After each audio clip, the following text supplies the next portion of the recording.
Hi everyone. Today we're going to continue our understandings and learnings from the Renaissance, and we're going to mostly be talking about artists. All right, so let's begin. So, one of the most famous artists of this time was Leonardo da Vinci, and he's called the original Renaissance man. Now, he made a lot of sketches of nature and of models. And when we think of models, we're not talking about the ones that run in the runway and who wear clothes. We're thinking of models of machinery. We're thinking models of nature. Those are the ones we're talking about. Okay. So some of the models he did was that of helicopters, airplanes, and all sorts of machinery. Now, he was also interested in the human body. So he dissected corpses to learn how the body worked. Now, he was also an artist. As I told you, he drew, he'd made models in paintings. He was also a scientist because he wanted to learn about anatomy. And he was also an inventor because he wanted to know how machines worked. So he created his own machines too, like the helicopter or like the airplane. But most importantly, why he's called the original Renaissance man is because he was a visionary person. He really wanted to explore and understand that all of the things that are part of our universe. Now, one of the most famous paintings he has done is the Mona Lisa. And the Mona Lisa is a portrait of a woman whose mysterious smile has baffled viewers for centuries. There's been this discussion whether she's smiling, she's serious. There's all of this debate. We're not quite sure what Leonardo or Mona Lisa was actually feeling at that exact moment when this portrait was being painted and created. Now, another work from Leonardo da Vinci was The Last Supper. And The Last Supper is a showing of Jesus and his apostles on the night before the crucifixion. Now, this, as you can tell, this painting has existed for hundreds of years, and the details are not as vivid as they once used to be, but it's a very impressionist, sorry, not impressionist, a very realistic difference between what we used to see in art and what we see now. Okay. All right. So remember about those sketches? Well, this is one of his first model helicopters. Now, he made sketches for flying machines and undersea boats centuries before the first airplane or submarine was actually built. All right, let's continue on. Here's another Italian Renaissance artist, Michelangelo Buonarroti. Now, he's an accomplished painter. He's also a sculptor. That means he builds models too, but more in the sense of clay. And he's also an architect. That means he's interested in buildings and how they're built and how they're shaped and how they look.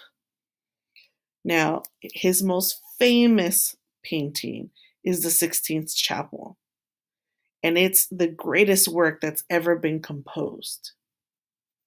Now, the Sistine Chapel depicts an ideal type of human being with perfect proportions. Now, the more beautiful the body, the more godlike the figure, was his ideas behind drawing and painting humans with the perfect proportions, that they were godlike. Now, the Sistine Chapel is one of the greatest projects that has ever been done by an artist. It's a series of huge murals to decorate the ceilings of the Sistine Chapel in Rome. It took him 4 years to complete, and it left the artist practically crippled because of how detailed it is. And remember, we're talking about ceilings, so he had to be at an incline and very uncomfortable hand positions just to be able to produce this painting. Now, the paintings depicted the biblical history of the world from the creation to the flood. Okay. Here's a picture of the 16th chapel. Now, see, there's a lot of humans who are godlike in proportion all over the 16th chapel. Now, if you're interested in the 16th chapel, I'll be posting a website you can go to view in 3D the 16th chapel. Okay. All right. I'm going to keep going. Now, he also did the Pieta. Now, this is a sculpture that captures the sorrow of the biblical Mary as she cradles her dead son Jesus on her knees. Okay, so this is Mary and this is Jesus. All right. Now, the famous statue of David depicts the biblical shepherd who killed the giant Goliath, recalls the harmony and grace of ancient Greek tradition. This is also a very famous statue. The Italian Renaissance artist Raphael, best known for his tender portrayals of the Madonna, the mother of Jesus.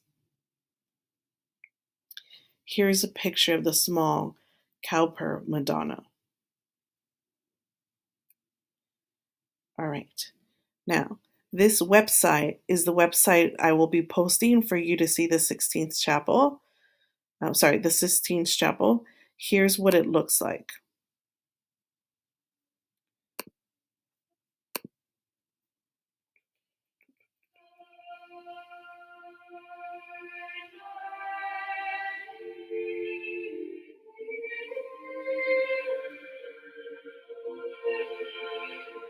All right, so if you would like to see the Sistine Chapel in its entirety, you can. And all you have to do is this.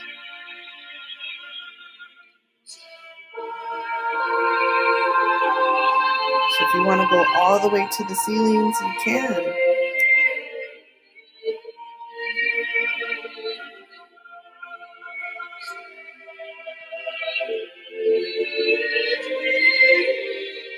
All right, everyone. So there's many more artists we're going to discover from the Renaissance. I only left you with 3 today. Make sure that you check out this website. That's pretty awesome. And you can see it in its entirety. You do not need to travel to Rome to actually get to see it with greater detail. All right. Thanks, everyone. Make sure to continue on with your questions.